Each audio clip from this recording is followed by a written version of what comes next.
Saya sangat miris mendengar bahwa tadinya acara ini di aula Rektorat Unila ya, tapi mendadak semalam saya dapat kabar bahwa dipindah di tempat ini.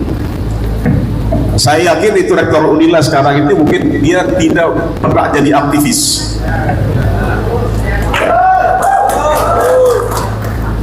Mungkin dia jadi rektor pun dropping dari pusat. Setelah lulus kuliah mau kemana?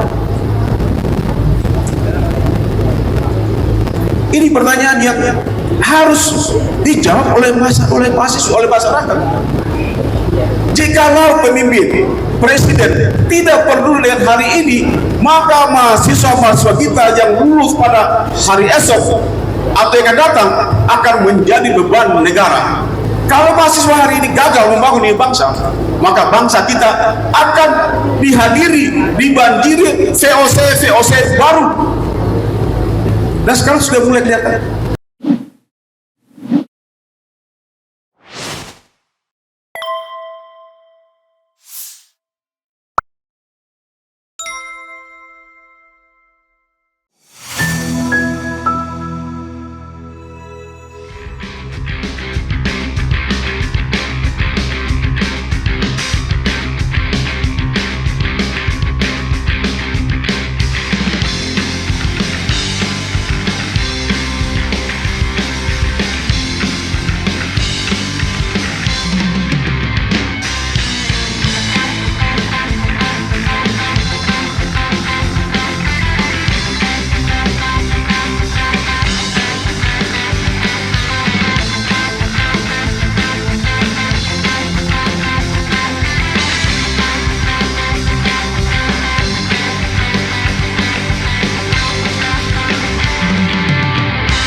Bismillahirrahmanirrahim. Assalamualaikum warahmatullahi wabarakatuh.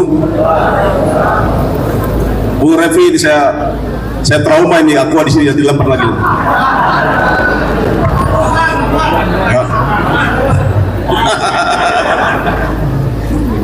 Ya, terima kasih Bu Adinda Endang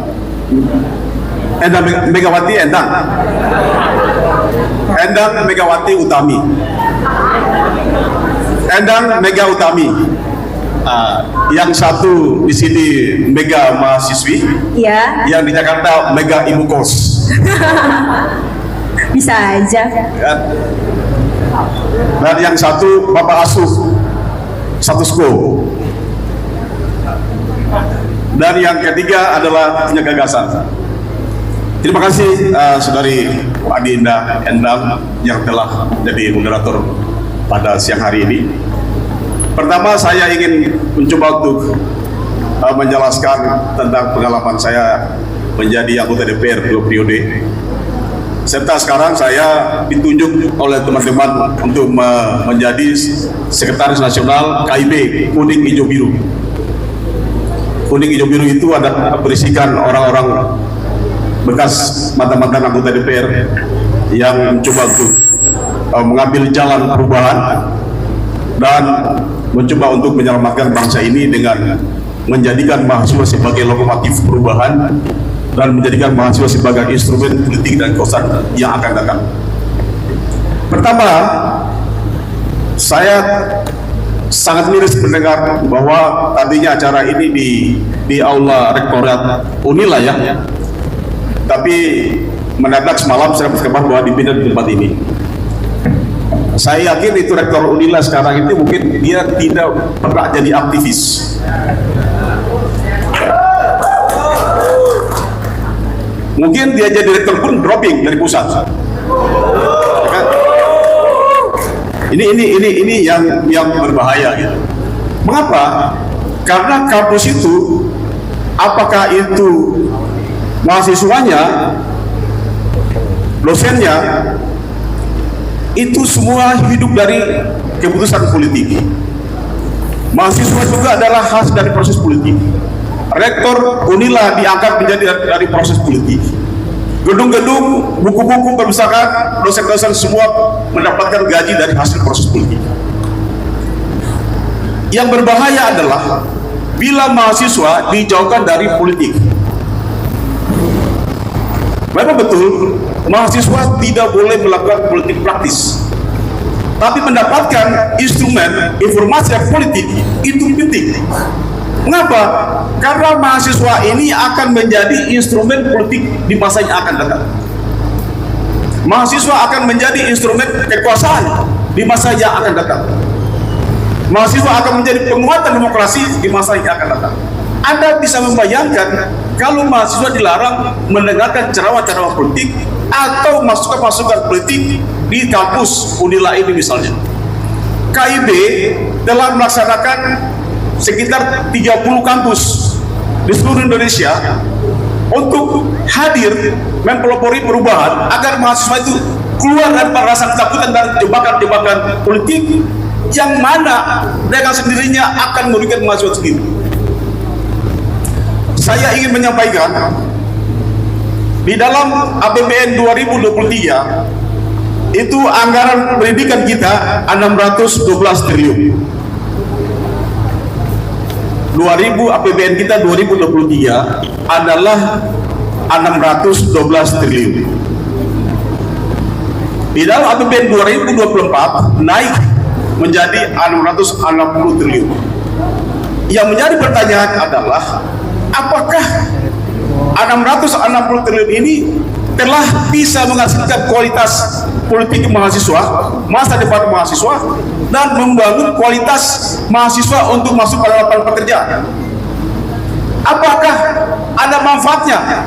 Apakah 660 triliun ini memiliki korelasi dengan kualitas yang dihasilkan oleh kampus? Jadi kalau mahasiswa takutan, maka 660 triliun tersebut tidak bermanfaat bagi adik-adik mahasiswa. Padahal ini hak mahasiswa karena uang 660 triliun ini dihasilkan dari pendapatan negara melalui pajak dan PNBP.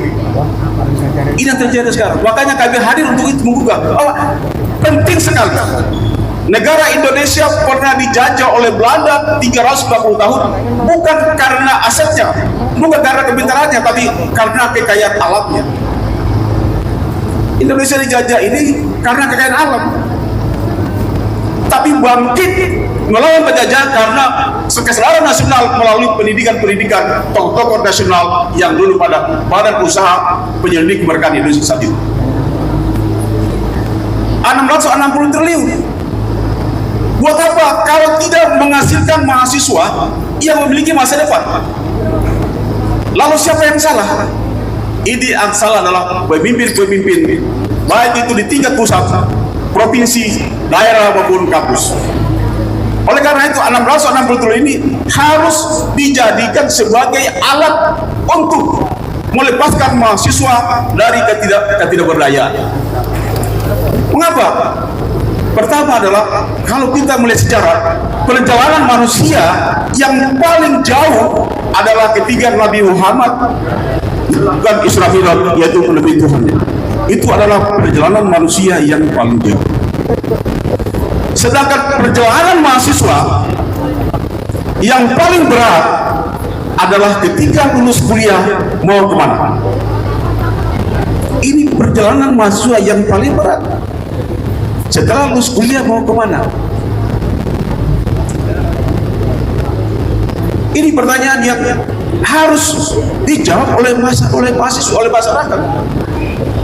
Jikalau pemimpin, presiden tidak peduli dengan hari ini, maka mahasiswa-mahasiswa kita yang lulus pada hari esok atau yang akan datang akan menjadi beban negara. Akan menjadi beban negara. Kalau Anda menjadi beban negara, maka Anda menjadi penerima sumbangan sosial, sembako, dan macam-macam. Kalau mahasiswa hari ini gagal membangun ini bangsa, maka bangsa kita akan dibanjiri VOC baru. Dan sekarang sudah mulai kelihatan banyak VOC baru yang hadir di dalam investasi. Tapi investasi itu tidak menghasilkan lapangan pekerjaan. Yang berikutnya, APBN kita 2023 2.400 triliun. APBN Indonesia pada tahun 2023 2.400 triliun. Separuhnya 1.500 triliun itu sampah. Kenapa sampah?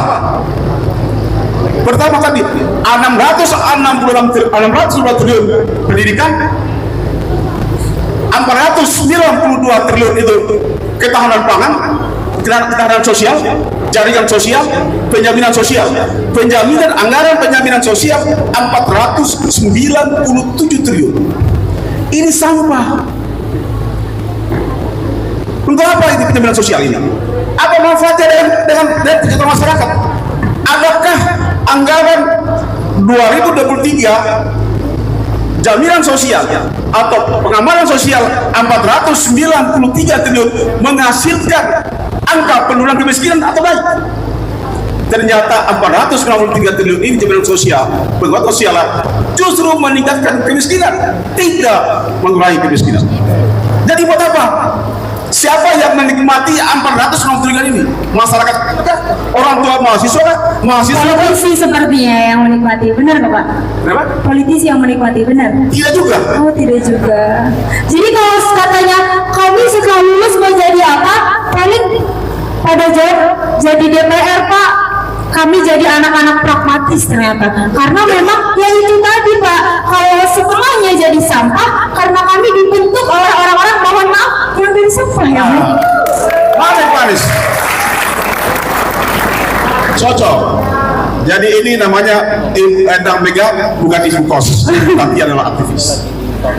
Jadi 493 triliun pengamanan sosial.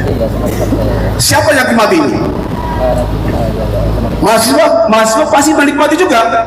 Apa nikmati mahasiswa itu? KIP, Kartu Indonesia Pintar.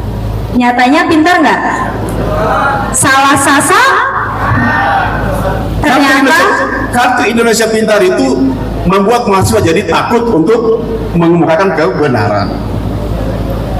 Tapi persoalannya lah, apakah 493 triliun ini bermanfaat bagi perubahan, bagi kemiskinan? Tidak ada manfaatnya. Siapa yang menikmati? Orang-orang pedagang beras, sembako, pedagang beras. Pedagang berasnya bukan petani, importir beras. Ini luar biasa. Ini adalah kesalahan pengelolaan keuangan negara dan ini proses pemiskinan. Karena apa? Politisi, partai politik itu hanya bisa survive, hanya bisa hidup apabila banyak orang miskin. Ini dari politik. Oleh karena itu, ini mahasiswa harus berani keluar, harus berani kelihatan agar kalian tidak dipelihara menjadi orang miskin, tapi kalian harus menjadi sumber daya manusia yang kuat sebagai bahan baku demokrasi dan kekuasaan yang akan datang. Yang berikutnya ada lagi namanya adalah ketahanan pangan, anggaran ketahanan pangan 108 triliun. Ini buat siapa lagi? Rakyat juga tidak menikmati. Yang menikmati adalah orang-orang oligarki dan di sekitar kekuasaan. Ini bahayanya. Dan yang terakhir mengenai investasi. Dulu di zaman kita dulu, zaman saya kuliah dulu, ada namanya investasi, namanya adalah labor intensif dan kapital intensif. Apa saja industri labor intensif? Pembangunan sepatu, tekstil. Sekarang pembangunan sepatu dan tekstil sudah tidak ada lagi di Indonesia karena kalah bersaing dengan negara Cina. Lalu kemudian apa? Kapital intensif. Kapital intensif ini adalah memanfaatkan sumber daya alam kayak batu bara, nikel, kayak Bali misalnya. Bali itu, hotel-hotel yang ada di Bali itu tidak ada nilainya dibandingkan dengan sumber alam Bali, lingkungan Balinya, kebudayaannya, lautnya itu lebih bernilai ekonomis dibandingkan dengan total hotel yang ada di Bali. Jadi oleh karena itu negara harus menghentikan cara-cara berinvestasi yang menggusur aset-aset masyarakat berubah menjadi aset-aset korporasi. Ini harus dihentikan. Kalau ada investasi menggusur kampung-kampung masyarakat, menggusur hak-hak masyarakat, lalu pindahkan menjadi aset perusahaan, itulah saya sebut namanya VOC baru, dan ini harus dihentikan dan ditubas. Saya kira demikian. Terima kasih. Assalamualaikum warahmatullahi wabarakatuh.